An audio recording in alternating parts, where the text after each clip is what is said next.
Welcome, everybody. Thank you very much for joining us. As always, I'm really excited to share our guest with you. But before I do, there's a few people I want to thank that we always thank. We want to thank brassandwinds.com.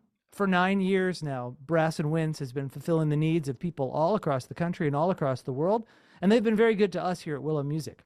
We hope you'll give them a try, brassandwinds.com.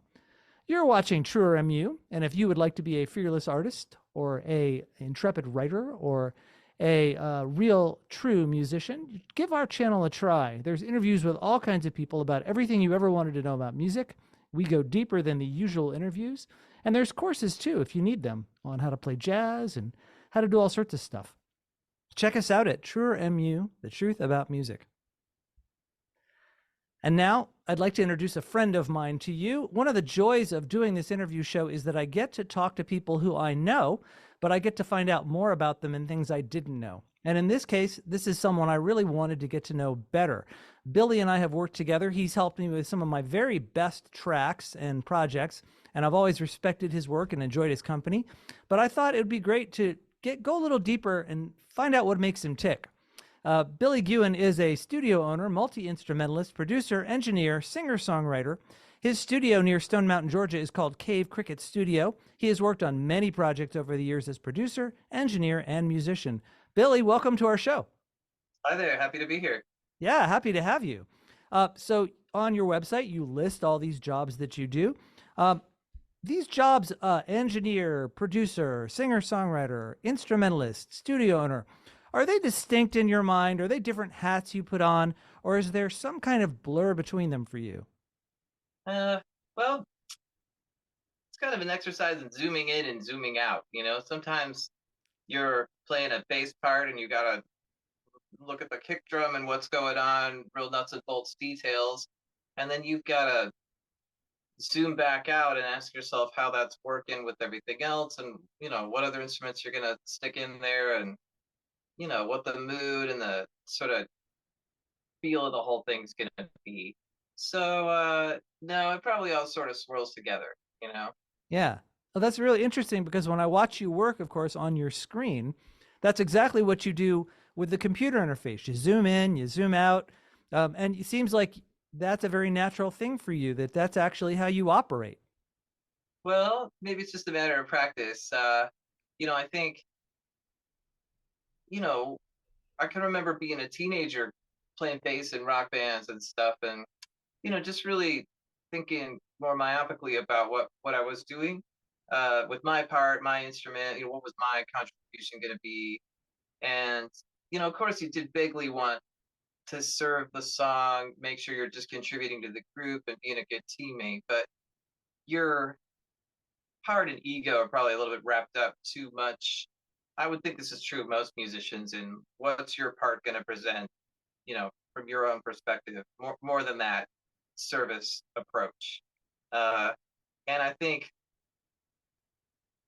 just having to record my own songs over time, you lose that because you're putting stuff together and serving your own stuff about you, but it's not just about, say, that bass part anymore, or that guitar solo, or that drum idea you programmed. It's all got to stick together, and eventually you I think your ego sort of gets out of it. Yeah. That's You really record it, interesting. Go you got ahead. to make some sacrifices here and there, and sometimes it's like, yeah, that's not working, we're going to redo that, and you learn not to take that personally, especially when it's yourself making those decisions, right? Right. Well, I don't know that all songwriters have this experience because they're not all engineering their own stuff. I think a lot of songwriters maybe never learn this message and always rely on someone else to tell them that. But you seem to have taken it to heart. Well, I think it's I think a songwriter is probably better at looking at the big picture than just somebody who plays an instrument, right? And somebody who plays multiple instruments is probably better than just somebody who plays one instrument. So I guess the more hats you wear, the more you realize they've all got to work together and play nice, Mm. and eventually you get the hang of it, I suppose. Good point. Well, let's use that as a segue to talk about your process. From what I know about you from reading on your website, this is something I didn't know about you. You started this when you got an organ at age 5. Is that correct? Yeah, my parents, my mom, I finally asked her the other day, like, where did that organ come from? I didn't know if they had a garage sale, you know, somebody was selling in the neighborhood or the church or just where that thing came from. But she said that they bought it from a keyboard store called Southern Keyboards in Smyrna when I was a little kid. And yeah, it showed up, and you know, I think I was 4 when they got it, and you know, I just was bang, bang, bang all over all the buttons and keys, like any little boy probably would be. Was it just a toy then, or had you already been interested in music? Yeah, I don't think I'd ever really had any proximity to a musical instrument. We did have a piano, but I think they kept me out of the living room. I'm sure I did on that thing. I don't think I really ever, you know, it had like a keyboard cover that Yeah. probably was down when I was just walking around. And so I'm thinking I never really got close to a musical instrument before that organ showed up. And then there was no way to cover it up. You know, I had 2 keyboards and just buttons everywhere. Yeah. Um, and my dad would play it. Um, and that's really what made me want to do it. Yeah. Were they playing music before the organ came? I mean, was music a part of your life as you can remember? Well, my grandfather played like trumpet in swing bands on cruise ships in the 1930s as Wow. a young man. And he continued to play jazz with his friends. You know, they pick up party gigs and stuff like that even after he had a family and a day job. So my mom took piano lessons and stuff like that. And she sang at church. I don't think she probably sang in some kind of choir or chorus at school, I'm sure. But she never played in bands or gigs or, you know, anything like that. And you know, dad, it was just this short period of time for maybe like a year where he dabbled with taking those organ lessons. Uh-huh. I think my mom wanted it, and he thought, "What the heck? I'll take some lessons or something like that." But it was just a dabbling thing for him. So no, there wasn't an awful lot of music except mom maybe occasionally playing piano. Yeah. And did you take lessons too?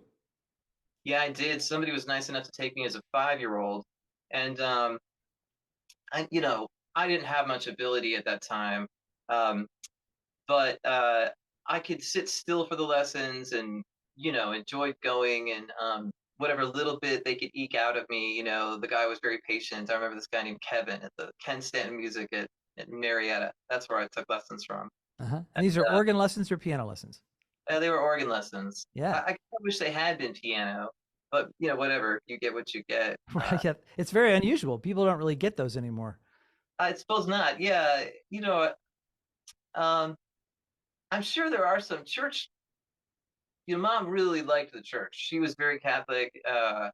In fact, she used to be a nun before I was born for about 8 years. She lived in the convent and everything, and then wanted to have a family and more autonomy and got out. So I think that church background is what made her want the organ. Hmm. Uh, but you're right. Most people would just get a piano if they wanted something like that, you know? Right, right.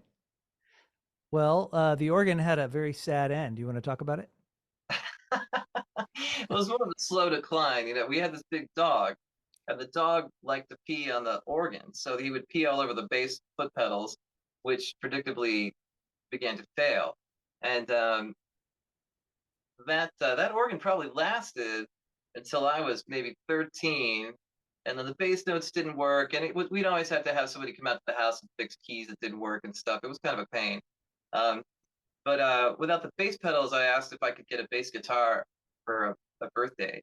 And so I got a bass and started taking bass lessons. And then eventually the organ went to some kid down the street wanted it, and his dad came and got it.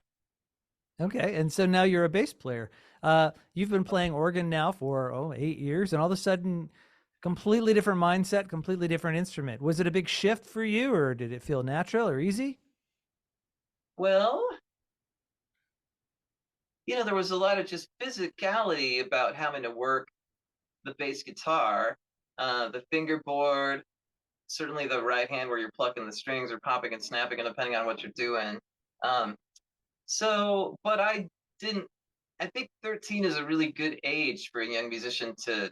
You've got really nothing but time. Like you certainly have your school obligations, and most kids are overscheduled these days. But I didn't have any athletic events going on at the time, and it was before I was old enough to have a job, but you're fairly focused with your mind at that point and capable of studying something. So I would just sit in my room playing along with whatever I could manage. And over time I think it came pretty quickly for me. Just the right hand technique involved. Yeah, no, it obviously was a different focus for sure. So yeah, I mean, it's definitely a different listening point of view. Yeah. But I was into it, and I think, I would say as a teacher, I think that I don't really believe very much in talent. The word talent, I think it's a misnomer. I think it's really just a matter of, does the kid have access, time, and enough interest to just do it over and over again until he can get it right or sort of right. And I think I just happened to have the interest and the time, and I was lucky enough where my parents could get me a bass and an amp to practice with, and a teacher to show me how to do it. Yeah. Oh, we might as well add to your list of accomplishments that you're also a music educator and you do teach. So that's something you did not list on your website. Yeah, it needs updating pretty badly. um, so most people, very few people actually take bass lessons. Most bass players, they're guitar players, and the band needs a bass player. I mean, I've read this again and again and again. But you took bass lessons. Did you gravitate toward the guitar at all during that time, or were you just a bass guy? No, not during that time. I didn't. And I think I had a few things affecting me. One was just I really missed the bass from the organ. I liked the low end with the foot pedals and everything. Hmm. Uh, it had two keyboards, and so you play your melody up here and your chords down here usually, uh, and then of course there was like an octave. There was a small organ. There was just one octave of bass notes, and when they were gone, I just really missed that low end, and I wanted it. Yeah. And at that time, you know, there were some. I came across a Duran Duran recording. I think it was "Hungry Like the Wolf," and I heard some like snapping sounds in there, and I'm like, I think that's the bass. Wasn't even sure, but I'm like, I want to be able to make that sound and play low notes. And then somebody told me, I was at a wedding and I talked to somebody in the band, and I'm like, I think I want to play guitar or something. And he said, you ought to play bass. There's never a good bass player, and you'll always have a band you can play in. And so I thought, all right, fine, I'll get a bass. And anyway, that's what kind of sent me there. And I think it was just so much to do with that I didn't really want to play guitar. I think if anything, I would have done well to keep working at the keyboard thing, but I sort of let that go while I was coming along on bass as a teenager. Yeah. Well, you eventually turned into a fine guitar player. But before we get to that part, let's talk about how you joined a rock band, because you joined a rock band, shortly after getting that bass, right? Yeah, that's pretty true. What happened was I started. Mom hooked me up with. There's like a teen, music group. I guess you call it a choir, and they had a guitar player, and the leader played a bit of piano, and there weren't drums or anything. It was a Catholic church. It was basically folk music. Um, and it was a pretty good sized church. I'm pretty sure there were 500 people in that sanctuary. So it certainly there was room for drums, but I don't think they wanted that. But it was a chance to read, basically chord charts out of the hymnal book or whatever. And Oh. so they got me singing a bit where I could jump in on some easy harmony part. And then my bass teacher hooked me up with some guys who needed a bass player, and I think they were skeptical, and so was I, because like I was a freshman at that point. I was probably 14, and they were seniors. But I mean, there's just not that much to do in a rock band, and I could manage the parts, so they would come and pick me up, and that's how that started. So Oh, that's cool. Was there any status perks from being able to hang with seniors? no, and it was guys from another school too. So my neighborhood, we were situated like two houses from the edge of a school district, and my school was on that side, and then the other one was a couple 3 miles the other way. So I didn't even know the people that would come hang out for band practice. And the drummer was really super popular. He was a good-looking guy, and he was a really good baseball player. So he played baseball, he played drums, and he really liked the party, and his mom didn't mind. I think she would rather have people coming over to the house than him going out and getting into trouble someplace else, was probably Yeah. her lot. So there was in his basement, there were always lots of people, and just hanging out, listening to the band, and and it was I was a little too young to relate to those people, I think. So no, I didn't really get any status, and nobody at my school really even knew I did that. You didn't tell them? Uh, there was a talent show, and I played for that, and I know people enjoyed that because I was walking by a classroom where they were showing a video of it, and someone was like, "Dang, man, I wish I could do that," or something, and really complimentary of it. And he didn't know I was outside. I just happened to be passing by at that moment. And so some people did know I did it, but I think I was just this nerdy guy that was socially awkward, and my social this social Casanova that you see before you didn't really develop and come out of his shell until probably like early 20s. Got it. Well, we'll get to all of that, of course. Uh, so, I mean, there's playing the bass to recordings, and then there's playing the bass in a band, and then there's playing a bass in front of people. Uh, what was the experience for you? All of a sudden now you're 14, 15, playing in front of people. Yeah, well, that church experience was really great. I mean, because we had a practice once every Thursday or something, and then on Sundays we'd have it was just a performance, from my point of view, and so that was pretty good practice, playing in Mhm. front of people. And you learn you're gonna mess up, and nothing bad happens. You're certainly nervous, but it was just so fun to play. And with the band, I don't know, we practiced seems like once or twice a week. So we usually had a fairly good idea of what was going to happen when we did play. We played like a homecoming dance, and we got hired for the prom, and a couple of things like that. And you know, I think the bass part was just so easy. You weren't singing lead; it wasn't your material. You were just playing some covers, and so there wasn't that much to be nervous about. If that makes sense, Yeah, right. And then you went into a recording studio. Yeah, let's see. That probably happened when I was maybe 16 or something. Yeah, we needed to make a demo, so we did like, a minute of 5 songs each, and we had a couple of originals that our singer had mostly written. And yeah, so we went in there, and that was the first time that same group of people, about 2 years later when I was 18, we went and we made a whole maybe 9 or 10 songs worth of an album at another studio. And that right around that time I started writing too, and needed the ability to record, so that's when I started. Maybe at 19 or so I started buying recording equipment. Hmm. And anyway, I think I kind of rambled a bit there, but No, no, not at all. This is what I want to get into. This is the meat of it. I mean, you got hooked. Most people don't start buying recording equipment when they go into a recording studio. They just find another studio.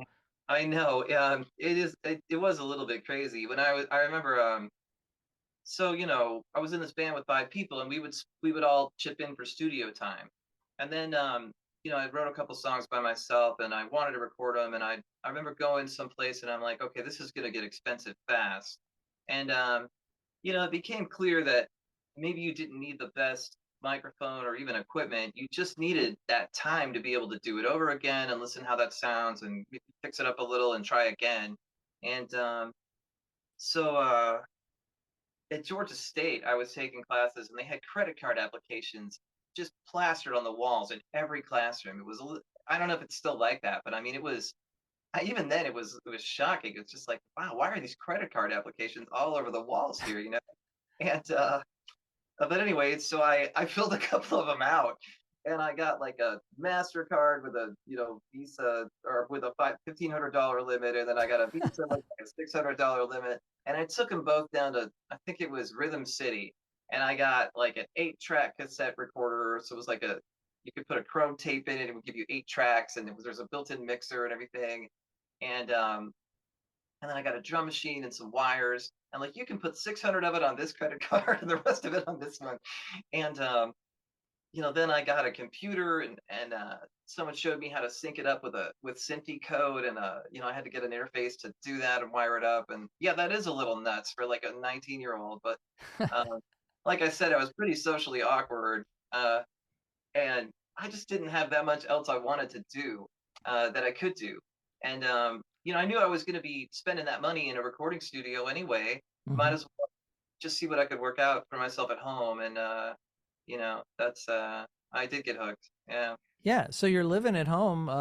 You're about Yeah. 20 years old. You got a studio in your parents' house. You were attending Georgia State University. Were you getting a music major? That's a loaded question. I wanted a music degree, uh, and my dad, was nice enough to put money away for me to go to college with. However, I did not have control over that money, and I was forbidden from getting a music degree. That was not allowed. I went to the financial office and explained my situation, and they said, "Sorry, you're not going to be able to get any loans or anything." Um, so, the logical thing to do would have been work out a double major. Um, but instead, I sort of secretly took music classes while I searched uh, fervently for something I thought I could stand doing for 30 years. Yeah. And So I was taking these intro classes in like every freaking department, just trying to find something I thought I could stand. And meanwhile, I would just pick away at music classes. The interesting thing about Georgia State at that time was they had an embezzlement problem going on, and they uh, they had all these financial shortfalls, and they did not have enough staff to help advise kids. I remember going in there in March asking about advisement, and they laughed at me literally and said, "Come back in April, and we'll see if we can schedule you for May." And so I ended up signing up for classes that I thought I could do without really understanding what the prerequisites were, and they weren't enforcing this correctly. And I struggled through some of the sophomore and junior level classes, mostly as a freshman, and without having the prerequisites. And some of them, like I got a C in this like four-part harmony class, and I probably did get Oh, wow. advised. The guy goes, "Look, why don't you just take this again? You'll make an A." And he said that's really like a sophomore class. You need these other two classes first, but whatever. So I did get a lot of training, um, and I was taking some guitar lessons at that time. But then I had gotten into guitar, and no, I didn't get a music degree, but I probably have about a year worth of classes from Georgia State that were Uh-huh. all very helpful. And then as an adult, I've taken some lessons too, voice lessons, piano lessons, more guitar lessons. So Yeah. I happen to know, and I'll vouch for you, that you continue to take lessons even today. So you've been in constant study since then. yeah, it's probably a slow trickle type study, but yeah, What other kind is there? I don't. uh, maybe I know, right? Yeah. Yeah, I do like definitely admire the college students, where they have to learn like 150 songs out of the jazz canon, Yeah. in that first couple years. Uh, and they're expected to learn them in all 12 keys and remember the changes without a chart probably um, so yeah. Yeah, but they But no, don't all pull that off. I mean, they're expected to do that, but they'll graduate them even if they can't. yeah, and a lot of them probably get weeded out. Yeah. Now, the ironic thing was, even though I probably am a little bitter about not being able to just get that music degree, is that I wasn't really ready to receive it. They jazz was a big part of what they wanted to teach you at Georgia State, and I wasn't into it very much. Jazz is hard to play. It's hard to make it sound good, and for a bunch of young people who none of whom have any jazz experience, it it just never sounded very good. It was really easy to get together and spend a lot of time on something that sounded bad, and Yeah. That's so I kind excellent. of yeah, I think I had kind of given up on it a bit. Although there was a guitar lab where like half a dozen of us would play jazz tunes, and that was actually useful. It's like, okay, pick the easy ones. Maybe we could do this, but I wasn't that keen on that. I don't think I had. There's a leap I think you have to make if you want to be a professional musician, and it's this. Just because you don't like it does not mean you shouldn't learn it. Um, I think liking music is a very good reason to listen to it or to study it, but not liking it is not a good reason not to listen to it or not to study it. Some of that music you will bond with if you give it a chance. And just from a skill building technique or point of view, you owe it to yourself to let it in. And you may also find you can make money playing music that wouldn't necessarily be your choice, but after a while you realize, man, I like this part of the job. So I was a bad student. Well, are you speaking from experience here? I mean, was it jazz? Is that what happened to you with jazz? I would say so. Yeah. I ended up with a girlfriend probably in like 2016, and she's a fantastic jazz musician. We're not together anymore, but we ended up playing. She made some room for me. We would play for like an hour at the senior center, and most of that was like old jazz standards and stuff. But we started sticking some originals that I wrote that were not necessarily jazz. Sometimes they were kind of, but um, and it was a just really good chance to, in small batches, work up a handful of jazz songs, and I would end up singing them and playing them on my upright bass, which was also new to me at the time. And so I did get, and I would ask her like how to play over the changes. I would learn things from her, and I'd go to her gigs too, and watch her play with the better musicians and pick up a thing or two there. So yeah, it did come around for me a bit. And I would still say that I'm no more than an intermediate student of jazz, but I could play cocktail jazz on either guitar or bass and sing lead on some of those things. Hmm. Solo changes at that cocktail hour at the wedding, before we played the rock and roll party music or whatever. And I didn't used to be able to do that, so I definitely came some distance. Well, and more importantly, it sounds like you like the music now. Definitely, yeah. And no, I'll say this: I always enjoyed the rich harmonic chord changes, flat fives and sharp nines and things like that. I always loved the sound of that. I just didn't know how to relate to the kind of wild sounding jamming over those changes. Yeah. Um, but that's one of those things where, if you spend some time trying to play jazz, eventually you will develop a taste. You'll be able to kind of understand what the people are trying to do when they play over it, and um, you get hooked. But it's definitely acquired taste. It's kind of like beer. I don't think most people drink one beer and become a beer person. You gotta develop a taste for that stuff, and I think jazz is a little bit like that. If you didn't grow up listening to it, which was my situation. Right. Well, but you now you did end up with a degree from Georgia State, right? I got my associate's degree from Georgia State, and then I transferred to a school called Southern Polytechnic State University that is now been absorbed into Kennesaw State, and so I got a computer science degree from there. Hmm. And for somebody that wants to do studio stuff, that's not such a bad degree. Yeah, it'll make you not afraid to take things apart and hook up wires for sure. Right. Well, so we'll keep going on your bio here. When did you open up Cave Cricket? I think that was kind of a gradual thing. I some of my just music buddies that I would play, really low key gigs. I've always played really low key gigs. I've never really done much that was high profile. Um, but they, found out I could record something, so they'd ask me to record for them, and eventually I started charging just a little bit, just so people would kind of respect your time. And then it kind of became a second job, and around 2014, I just couldn't really. I was out of gas on the computer programming thing, and I think it was never anything I cared about. It was just something I did for a day job, and I think had I not had my music as a hobby, I would have cared what I did more for my day job and made sure that I had an interesting job, and would have taken some pains to make sure that I was spending my days doing something I had some passion for. But it was really just something to sustain me so that I could have my life outside of work. And as such, I didn't really shop around much for jobs. I just took wherever they needed me and helped them solve, nuts and bolts problems, moving data around, working on websites, and getting stuff in and out of their databases. And eventually, I just really found myself unable to do it anymore. Uh-huh. And so I had enough. I remember quitting in June, and I had enough money to make it to Christmas. And I thought, well, I've got some studio work. I'll just do that. And I figured I'd probably get to Christmas and run out of money and maybe take a little vacation, dust off the resume, and get back into computer programming. And but I just never ran out of work. It just kept coming. Then you know, since I was doing music all day, I started picking up things like dobro and banjo, which I really bought on a whim, and finally I had some time to practice it, or like someone needed a part in the studio, and I thought, well, I'll just try it, and if it's not any good, I won't charge them for it. And maybe the client didn't even know I was going to try it, and I would say like, here, I did this last night, see what you think, and they started using the parts, and I got the upright bass, and I started taking some time to learn a bit of jazz, and I just found I could do more. And the more you do, the more you have to. We got this thing Friday. You got to practice up. So, uh, my little snowball grew some more, and that was exciting. That is a really great story.